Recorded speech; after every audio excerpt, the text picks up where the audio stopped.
This off-season nga mga idol sa PBA, big catch nga tong si Troy Rosario para sa mga PBA teams kahit San Miguel Beermen nagpapakita din ng interes sa big man. At Barangay Ginebra target sa PBA draft ang film guard na si Kylin Chongson. Well, eto nga mga idol ang pinakamalaking catch ngayon habang off-season sa PBA dahil may mga player ang papasok na sa pagiging unrestricted free agent. Ibig sabihin yan mga idol kahit saang team pwedeng pumirma ng kontrata kung magugustuhan niya ang offer. Halimbawa na lang mga idol ang Blackwater star big man na si Troy Rosario na magiging unrestricted free agent sa market ngayong off-season.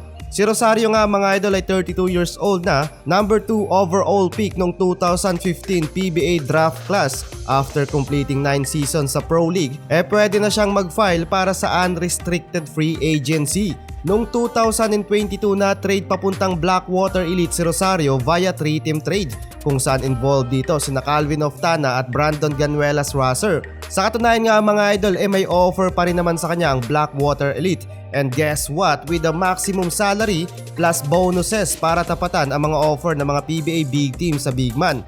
Eto nga mga idol Converge X-Fivers din ang nagpapakita ng interes kay Troy Rosario, SMC at MVP camp. Naghihintay na lang tong mga dambuhalang team sa liga ng opportunity para mabigyan ng kontrata at mapapirma sa kanilang team pag nag-file na si Rosario for free agency.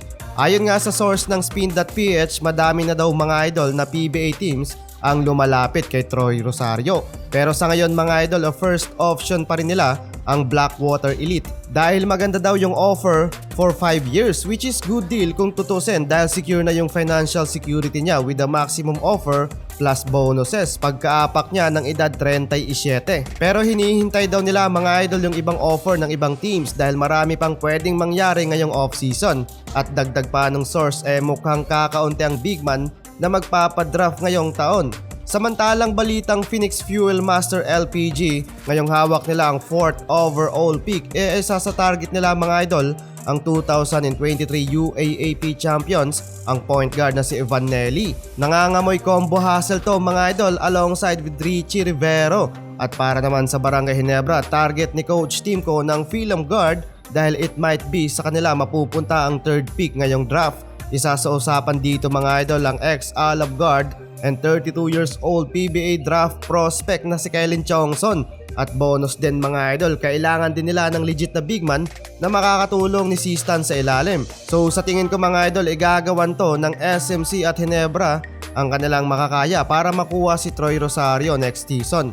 Pero sa palagay ko mga idol, hindi lang sa Ginebra to maaaring mapunta dahil gusto din ng Magnolia Star Hotshots na makuha ang big man at lalo na ang San Miguel Beermen pamalit kay Vic Manuel kung tutuloy itong umalis sa liga. Pero kung ikaw idol ang tatanungin saang team mo nga ba gustong mapunta si Troy Rosario, i-comment mo na yan sa ating comment section.